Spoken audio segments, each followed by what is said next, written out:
The North Pacific, 28th of November 1944, was a place where the world ended at the edge of vision. A low, ragged overcast swallowed the stars, and the wind came in cold, wet gusts that tasted of iron and salt. The sea rolled in long, oily swells that caught what little light remained and threw it back as dull pewter. It was the kind of night when even the moon seemed afraid to show itself for long. USS Archerfish ran on the surface with only her running lights glowing faintly red and green, a deliberate gesture to any lost B-29 crewmen floating in a rubber raft somewhere out there. Her orders were simple: lifeguard duty off Honshu, rescue downed airmen from the latest fire raid on Tokyo, then return to Saipan when fuel ran low. Hunting enemy ships was not part of the brief tonight. Hunting anything at all was supposed to be someone else's war. Inside the submarine, the air was thick with the familiar smells of diesel oil, cooking grease, unwashed bodies, and the faint ozone bite of electrical equipment. Men moved quietly through the red-lit corridors, speaking in murmurs so as not to disturb the off-watch sleepers, stacked three high in bunks that were little more than steel shelves with a mattress. A scratched record spun in the wardroom, Frank Sinatra promising he would be seeing you in all the old familiar places, and the music drifted forward like cigarette smoke, soft and sad and out of place in a steel tube built for killing. On the bridge, high above the rushing water, Commander Joseph Francis Enright stood alone with the wind tearing at his leather jacket. He kept his hands buried deep in the pockets and his collar turned up, because the cold found every seam and reminded him he was alive. 43 years old, thin as a knife blade, with dark hair already retreating and eyes the color of winter sea, he looked more like a college mathematics instructor than the captain of a fleet submarine. The crew had nicknamed him the Professor within a week of his coming aboard, and the name had stuck, half affection, half wariness. 6 months earlier, those same eyes had watched the Japanese fleet carrier Shōkaku steam away untouched after he had hesitated one fatal second too long on USS Dace. 1 second. One moment when caution had overruled instinct and 6 perfectly aimed torpedoes had missed ahead. Shōkaku had lived to fight another day, and Joseph Enright had died a little inside. The Navy had not court-martialed him. There was a war on, after all, but they had taken his boat away and buried him behind a desk at Midway with efficiency reports and fuel consumption tables. Paperwork was the submarine force's version of Leavenworth. He had lived in that purgatory until Admiral Charles Lockwood, Commander Submarines Pacific Fleet himself, had summoned him to a bare office smelling of coffee and worry. Lockwood had not shouted. He had simply looked across the desk for a very long time and then said, "Joe, I'm giving you Archerfish. She's a good boat and a good crew. Don't waste them. And don't waste yourself." The words had been quiet, but they carried the weight of a second chance, and second chances were rarer than fresh eggs in the submarine service. Now here he stood on a night no one would ever write home about, watching the black horizon and wondering if redemption ever announced itself with bugles or whether it simply arrived uninvited and demanded everything you had left to give. At 22:47, the voice tube from the conning tower crackled with sudden urgency. "Bridge, radar, large contact bearing 195, range 28,000 yards and closing. It's a big son of a bitch, Captain. Biggest pip I've ever seen." Enright's body moved before his mind finished processing the words. He was down the vertical ladder in 4 long strides, boots ringing on steel rungs, and burst into the conning tower where the green glow of the SJ radar scope painted every face ghostly. The radar operator, Seaman First Class Robert Robison, stabbed a finger at the screen. A single return blazed there, unnaturally wide and bright, surrounded by 4 smaller echoes that darted and weaved like wolf cubs around a mother bear. Enright leaned close enough to feel the heat of the tube. "Speed?" 19 knots, sir. Zigzagging on a mean course of 240. Legs are exactly 12 minutes. Whoever's driving that thing knows his business. 19 knots was fast for anything larger than a destroyer, and nothing that big moved at 19 knots unless it had something to hide and somewhere urgent to be. Enright felt the old familiar tightness in his chest, the same tightness that had paralyzed him off the Marianas 6 months earlier. He forced himself to breathe. Executive Officer John Boudreau appeared at his elbow, hair still tousled from his bunk, Cajun drawl thick with interrupted sleep. "Skipper, we're burning fuel like a destroyer at flank. If we chase that ghost all night, we'll be swimming home." Enright did not look away from the scope. "General quarters, battle station's surface. Clear the bridge for diving." Boudreaux hesitated half a heartbeat, long enough for doubt to register, then slammed the klaxon lever. The submarine erupted into controlled chaos as the harsh whoop, whoop, whoop tore 81 men from whatever fragile piece they had found. Enright climbed the ladder one last time and stepped out onto the cigarette deck after the bridge. The wind hit him full in the face, cold enough to burn. He raised the big bridge binoculars and swept the bearings slowly. Nothing but blackness and the occasional white flash of a breaking sea.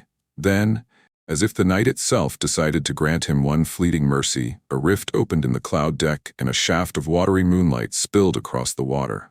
For 3 impossible seconds, the ocean was silvered, and there, 14 miles away, rose a shape out of nightmare. It was colossal. A moving cliff of steel longer than any ship had a right to be, its bow wave a glowing scar against the dark. Even at this distance, the sheer size was obscene. High above the waterline towered an island structure unlike anything in the recognition manuals, pagoda-like yet strangely incomplete, as though the builders had run out of time. For one heartbeat, the moonlight caught the faint outline of a vast flat deck, stretching aft into darkness. Then the clouds closed again and the vision vanished, leaving only the afterimage burned onto Enright's retinas and the sudden certainty in his gut. That was no tanker. That was no ordinary carrier. That was something the Japanese had kept hidden even from their own people. Something so large and so secret they were moving it under cover of moonless night and a destroyer screen that would kill anything that came close. He dropped down the hatch and dogged it behind him with a clang that sounded like fate shutting a door. "Left full rudder," he ordered, voice perfectly level. "All ahead flank. Make revolutions for 20 knots. The diesels answered with a roar that shook the deck plates. Black smoke poured from the exhausts as Archerfish leapt forward like a greyhound slipped from the leash. Men braced themselves against the sudden lurch, exchanging glances that asked the same unspoken question. "Is the old man sure about this?" Enright stood over the plotting table, fingers drumming once, twice, then still. The target would zig away in 9 minutes. He already knew which way. He looked up and met Boudreaux's eyes. "We're not letting this one get away, John. Not tonight." Far ahead in the darkness, the largest warship in the world steamed on, wrapped in secrecy and desperation, unaware that a scarred submarine captain had just decided that some failures are only dress rehearsals for the nights that matter. But Enright could feel it. This was no ordinary ship, and tonight would be no ordinary chase. The diesels screamed like living things in agony. Archerfish tore through the night at 20 knots, her bow throwing solid water clear over the bridge in great white sheets that hammered the lookouts and streamed off the limber holes in silver rivers. Every man aboard felt the vibration in his teeth, in his spine, in the marrow of his bones. The engines were running far beyond rated power, sucking fuel at a murderous rate, and the smell of hot oil and scorched insulation drifted forward through the boat like an accusation. In the control room, Joseph Enright stood motionless beside the chart table, one hand braced against the overhead as the deck lurched beneath him. A single red battle lamp painted his face the color of dried blood. Around him, the crew moved in practiced silence. Torpedomen forward, sonar and radar hunched over their scopes. The plotting party scribbling bearings and courses on the dead reckoning tracer with grease pencils that squeaked like frightened mice. On the DRT sheet, a single red grease line crawled southwest at 19 knots, zigzagging in perfect 12-minute legs. Every leg was a test. Every minute was borrowed time. Enright spoke without looking up. "Time to next zig?" 7 minutes, 40 seconds, Captain," replied the quartermaster, voice tight. 7 minutes, 40 seconds until the giant turned again. Enright's mind was already 3 moves ahead, calculating angles the way a chess master sees the board. He had done this before. He had done it wrong before. June 20th, 1944. Philippine Sea. USS Dace. The memory rose unbidden, sharp as broken glass. He had tracked Shōkaku for 6 hours that day, working himself inside the destroyer screen like a surgeon's scalpel. Perfect position. Perfect solution. The TDC whirred and clicked, spitting out a firing bearing that could not miss. And then he had waited. 1 second. 2 seconds. A lifetime of caution born from too many near misses and too many friends buried at sea. In those 2 seconds, Shōkaku had zigged away, and 6 Mark 14 torpedoes had raced harmlessly through empty water. When he surfaced that night, the radio man had handed him the message from ComSubPac. Shōkaku sunk by Kavala. The words had tasted like ash. He had come home to silence. No court-martial, no public disgrace, just the quiet removal of command and the long flight to Midway, where the only enemy was humidity and regret. For 4 months he had sat at a metal desk correcting fuel reports, while other men took submarines to sea and came back heroes or did not come back at all. Every morning he woke with the same thought. I hesitated. Every night he went to sleep with the same image. Shōkaku steaming away untouched. Now the ocean itself seemed to be giving him one more chance to answer that memory. Lieutenant Commander John Boudreau stepped close, lowering his voice so the younger sailors would not hear. Skipper, we're down to 39% fuel. If we keep this up, we'll be drinking the stuff before we see Saipan. Enright's eyes never left the plot, noted. Boudreau tried again. We don't even know what she is. Could be a troop transport. Could be a decoy. It's not a decoy. How can you be sure? Because the Japanese don't screen decoys with 4 fleet destroyers and run them at 19 knots in the middle of the night. Enright finally looked up. His voice was soft, almost gentle. John, I've seen every silhouette in the Onai books. That thing out there isn't in any of them. Boudreau studied his captain for a long moment, then gave a short nod and stepped back. The crew watched the exchange with sidelong glances. They had heard the rumors about Shōkaku. They had wondered if the quiet, precise man who now commanded them still had the killer instinct, or whether the Navy had sent them a skipper who would flinch when it mattered. Enright felt their doubt the way a man feels a cold wind through torn clothing, but he had no time to soothe it. The target was zigging. Mark the turn, the quartermaster called. The grease line on the plot bent sharply left. Enright's finger traced the new course before the pencil even finished drawing it. She's coming to 260, next leg in 12 minutes. Helm, come left to 145. Steady on 145.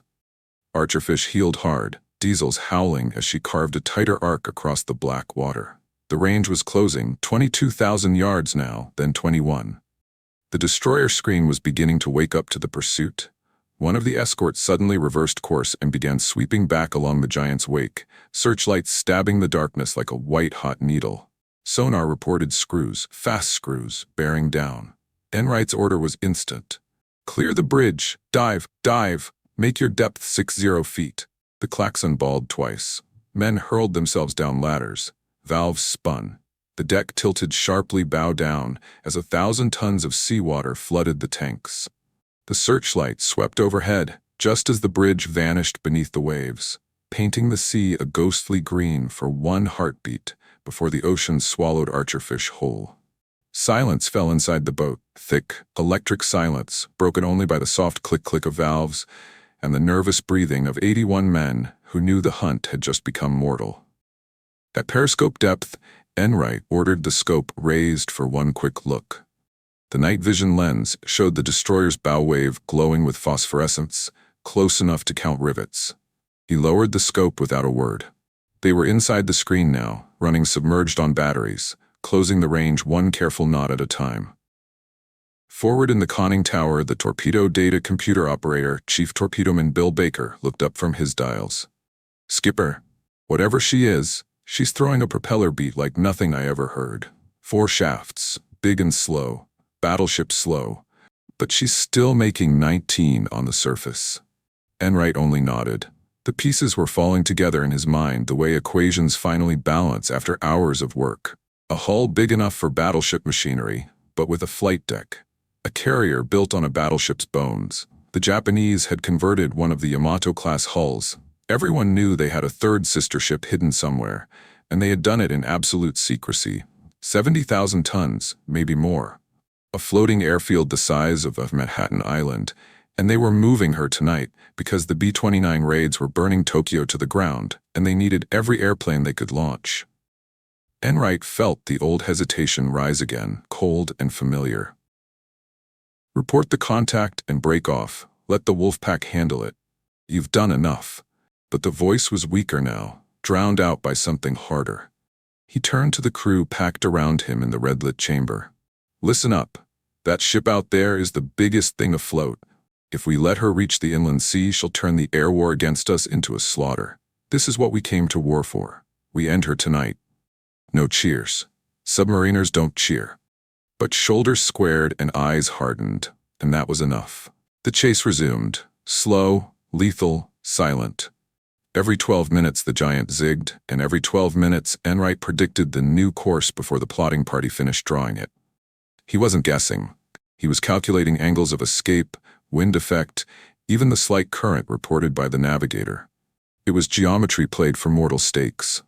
At 0214 the range closed to 12,000 yards. The destroyer screen was weaving frantic patterns now, sonar pings beginning to sweep the sea like invisible broom handles. Boudreaux wiped sweat from his face. "They know something's out here, Skipper." Enright's answer was calm. "They know something was. They don't know where we are now." He looked at the fuel gauges, 27% remaining, and then at the plot where the red line and the black line were slowly, inexorably converging. 6 hours of night remained. 6 hours to get into firing position before the target reached the safety of shallow water and minefields. 6 hours to prove that hesitation could be unlearned. Enright felt the weight of every eye in the control room, the unspoken question hanging in the humid air. Will he freeze again? He met Boudreaux's gaze and gave the smallest of smiles, thin, determined, almost feral. He wasn't just chasing a target, he was chasing the man he refused to be again. The clock in the conning tower read 2:57 when Joseph Enright made the decision that would define the rest of his life. Archerfish was running at 1/3 speed on the batteries, 400 feet below the surface, deep enough that the pressure hull groaned softly with every swell that passed overhead. The air had turned foul hours ago. Hot, wet, tasting of oil and fear. But no one complained. Complaining wasted oxygen, and oxygen was now a currency more precious than gold. Enright stood at the periscope stand with his forehead pressed against the rubber bow rest, eyes straining through the night lens. The scope barely broke the surface, a thin steel feather in a black ocean. Every sweep was a calculated risk. Raise it for 7 seconds, lower it for 90, raise it again. 7 seconds was all the time the human eye needed to gather a lifetime of information, and 90 seconds was how long it took a vigilant destroyer lookout to forget he had seen something that might have been a periscope. The picture that resolved in the crosshairs was apocalyptic. Shinano filled the lens like a moving steel horizon. Even at 9,000 yards, the sheer scale defied comprehension. Her flight deck stretched away into darkness farther than the eye could follow. A flat black plane broken only by the faint glow of hooded running lights along the edge. The island rose amidships in brutal, unfinished tiers, scaffolding still visible where painters and welders had been ordered to stop work and sail. Her escorts were close now, 3 Akizuki-class destroyers weaving frantic figure eights, their searchlights carving white tunnels through the night. Enright's voice was a thread of sound. "Down scope, bearing, mark. 305 relative," the bearing reader sang out. "Range, mark. 9,100 yards, sir. Angle on the bow, 90 starboard. She's still zigzagging, but the base course is 240. Next leg in 4 minutes. Enright stepped back from the stand and wiped a film of sweat from his upper lip. The control room was silent, except for the soft whir of the torpedo data computer and the rapid scratch of grease pencils. Every man knew they were inside the screen now, inside the circle of death itself. Chief Baker looked up from the TDC. "Fish are ready forward, Skipper. Spread settings, 3-degree interval, depth 10 feet, high speed. Gyro angles coming up now." Enright nodded once. 6 torpedoes. All they would get. 1 chance. He turned to the crew packed shoulder to shoulder around him. "We fire 1 spread from the bow tubes. If we miss, we will not get another shot. The destroyers will be on us like flies on carrion. So we do not miss. Understood?" No one answered aloud. They simply looked at him with the flat, bright eyes of men who have already accepted that they might die in the next 10 minutes. Enright returned to the scope. Up scope. The steel tube hissed upward. He caught it on the rise and spun it quickly to the firing bearing. Shinano was turning, slowly, majestically, onto her new leg. The timing had to be perfect. Fire too soon and the fish would run out of power before they reached the target. Fire too late and the giant would zig away again. He watched the bow swing across the crosshair wire, watched the great flat deck slide into view, watched the range close to 8,000 yards, 7,500. The destroyer screen suddenly tightened. One escort turned hard toward Archerfish's last periscope position, screws thrashing. Down scope, rig for silent running. The order rippled through the boat like an electric shock. Motors slowed to a crawl, fans shut down. Every man froze where he stood. The only sound was the soft drip of condensation from the overhead and the thudding of 81 hearts. Sonar's voice came as a whisper that somehow carried to every corner of the boat. Destroyer screws, bearing 290, drawing left. He's pinging, active pings, range decreasing fast. Enright closed his eyes for 1 second and saw Shōkaku again, saw the torpedoes porpoising harmlessly past her stern, while he stood paralyzed by the fear of being wrong. He opened his eyes and the memories shattered. Upscope. Fast. The periscope shot up. Shinano was broadside now, a 90-degree target angle, the entire length of her hull presented like a gift. Range, 6,800 yards. The destroyer was still 3,000 yards away and searching in the wrong direction. Enright's voice rang clear and cold through the conning tower. Final bearing, mark, 301. Range, mark, 6,800. Set, shoot. The boat lurched as the first torpedo left the tube with a sharp metallic cough, followed in perfect 3-second intervals by 5 more. 6 muffled thumps rolled through the hull like distant thunder. The impulse air hissed away into the bilges. Enright snapped the scope handles up. Down scope. Right full rudder. All ahead flank. Take her to 400 feet. Archerfish heeled hard to starboard and dove, her stern lifting clear of the water for a moment before the screws bit again. The deck tilted to 30 degrees as she clawed for depth. Men grabbed pipes and stanchions to keep from sliding. Time to run? Enright demanded. 3 minutes, 10 seconds to first fish, Baker answered. 3 minutes and 10 seconds of pure, exquisite agony. The destroyer overhead suddenly realized something was wrong. Its screws accelerated to a frantic blur. Sonar reported active pings sweeping the water like searchlight beams. Then the waiting ended. The first hit came as a dull, heavy thud that rolled through the ocean and into the bones of every man aboard Archerfish. A second later, the second torpedo struck, then the third and fourth almost together. The sound was unmistakable, metal tearing, bulkheads giving way, the deep, wounded roar of a giant struck in the vitals. Enright allowed himself 1 heartbeat of exultation before the counterattack began. Depth charges in the water, Sonar screamed. The ocean detonated. The first pattern walked straight down Archerfish's wake. 5 charges, perfectly placed. The boat was still shallow at 200 feet when they went off. The pressure wave hit like a freight train made of solid water. Lights exploded in showers of sparks. Cork insulation blasted from the overhead in white blizzards. Men were hurled from their feet. A valve in the forward torpedo room ruptured and a solid jet of seawater shot across the compartment. Enright picked himself up from the deck, blood running from a split eyebrow. Rig for depth charge. Rig for silent running again. Another pattern detonated closer. The hull shrieked as frames bent. A depth gauge shattered. Somewhere aft, a battery jar cracked, and the sharp stink of acid flooded the maneuvering room. But Archerfish kept going down, 250 feet, 300, 350, until the needle kissed 400 feet and the deck leveled. The destroyers raged overhead for 20 merciless minutes, but they were hunting a ghost now. Archerfish lay motionless on the bottom slope, every pump secured, every man holding his breath. At 3:44, Sonar reported something new, something no submariner ever forgets. Breaking up noises, bearing 285, heavy bulkheads collapsing, flooding noises. She's going down, sir. She's going down hard. Enright closed his eyes and felt the weight of 6 months lift from his shoulders like a physical thing. 4 hits out of 6. 4 hits on a target he had never even known existed. Until tonight. He looked around at the battered, bleeding, grinning faces of his crew and spoke the first unnecessary order of the night. "We got her." Then the ocean erupted, 4 blows in the dark, and the fate of a giant was sealed. Aboard Shinano, the first torpedo struck at 0317, just forward of the island on the starboard side, 10 feet below the waterline. The explosion was not loud in the way men expect explosions to be.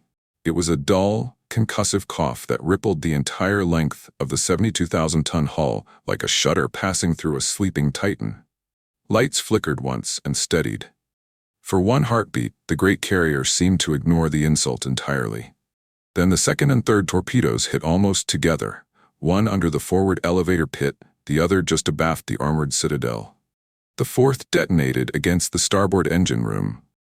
4 hammer blows in 7 seconds. Captain Toshio Abe was on the bridge when the world ended. He had been there for 20 straight hours, coatless despite the cold, driving his unfinished ship south as though speed alone could outrun fate. Abe was a carrier man through and through. He had commanded Shōkaku at Santa Cruz and lived. He knew what torpedoes could do, and he knew his ship was mortally unfinished. Half the watertight doors had never been installed. Pumps were still in crates on the hangar deck. Damage control parties were boys fresh from training school who had never heard a real explosion. When the lights went out for good, Abe did not waste time on hope. He turned to his executive officer and spoke with the unnatural calm of a man who has already seen tomorrow. "She's finished. Signal the escorts to take off the crew. We will stay with the ship as long as she floats." Below, chaos flowered like blood in water. The first hit had torn a hole the size of a city bus through 3 decks. Seawater roared in, white and foaming, sweeping men off their feet and hurling them against bulkheads. The second and third hits buckled the longitudinal girders that were supposed to give a Yamato-class hull its legendary strength. But Shinano's girders were never meant to take torpedo damage on the beam. The fourth punch, dead center in the starboard engine room, killed the lights, killed the turbines, and opened the engine room to the sea in one catastrophic instant. Within 5 minutes, the list was 8 degrees to starboard and increasing. Pumps that did exist were never connected. Men tried to dog down doors that had no dogs. Others simply ran. On the hangar deck, aircraft lashed down for the transit. Oka suicide rockets and a handful of unfinished fighters tore loose from their chains as the deck tilted. Fuel lines ruptured. Aviation gasoline poured across the deck and ignited in a low blue flame that raced the length of the hangar like a living thing. Black smoke boiled up the elevator wells and rolled across the flight deck in choking clouds. Abe watched it all from the bridge wing, coat flapping in the wind, face lit orange by the fires below. He made no attempt to save the ship. There was no saving her now. He only gave the order that mattered. Abandon ship, every man for himself. The destroyers will pick you up. 1,400 sailors began pouring up ladders and sliding down ropes into the freezing sea. Many were still in their underwear, woken from exhausted sleep by the end of the world. The destroyers Isokaze, Yukikaze, and Hamakaze lowered nets and boats, hauling men aboard until their own decks were awash with survivors. Shinano's list reached 20 degrees. The flight deck, once a vast plain of steel, tilted into a mountainside. Aircraft and deck gear avalanched into the sea in a roar of breaking cables and splintering wood. The great carrier began to settle by the bow, slowly at first, then with gathering speed. Aboard Archerfish, 400 feet down and 20 miles away, the crew listened to the death of something they could not yet comprehend. Sonar operator First Class Ed Rauscher had his headphones clamped so tight the metal cut into his skin. His voice came out hoarse, almost reverent. "She's breaking up, Captain. Heavy implosions. Sounds like whole compartments collapsing at once. Flooding noises everywhere. Jesus Christ, Skipper. She's dying fast." Then came the sound no submariner ever forgets. The long, descending scream of a ship rolling over. It began as a low metallic groan that rose in pitch until it became something almost human, a keening wail that seemed to come from the sea itself. Bulkheads gave way. Decks pancaked. The enormous hull, twisted beyond endurance, began to fold along its length with a series of sharp, cracking detonations like ice breaking on a polar sea. 47 minutes after the first torpedo hit, Shinano's bow plunged beneath the surface. For a moment the stern rose high into the air, propellers still slowly turning, searchlights cutting insane arcs across the sky. Then the stern lifted clear of the water, and the entire ship slid backward into the deep, trailing fire and steam and the screams of 1,400 men who had believed size alone could make them invincible. The final sound was the loudest, a single, monstrous implosion as the pressure hull collapsed at depth. It rolled through the ocean like a depth charge in reverse, a hollow boom that rattled Archerfish's plates even at 20 miles. Then silence. Complete, absolute, crushing silence. Enright stood in the control room with blood drying on his face from the earlier depth charging, listening to that silence settle over the boat like a blanket. The crew looked at him, waiting for something, anything. He had no victory yell in him. Only a quiet sentence that carried more weight than any cheer. "She was the biggest thing we ever killed, and she's gone." The destroyers hunted for another hour, dropping random patterns that burst far away and did no harm. Archerfish lay on the bottom, lights out, air growing thick and sour, every man counting heartbeats until it was safe to surface. When they finally blew tanks and rose into the dawn, the sea was empty. No wreckage, no bodies, no oil slick even. Shinano had taken everything with her into the abyss except the men clinging to the destroyer decks, and the memory now burned forever into 81 American submariners. Enright stepped onto the bridge as the sun broke the horizon, red and cold. The wind smelled clean for the first time in days. He lit a cigarette with shaking hands and stared at the vacant sea where the largest warship in the world had died. He still believed he had sunk a fleet carrier of perhaps 35,000 tons. He had no idea he had just erased 72,000 tons of steel and 2,175 lives in 47 minutes with 4 torpedoes. The full truth would wait for the occupation, for captured documents, for Japanese officers bowing their heads in surrender rooms and whispering the name Shinano as though it were a curse.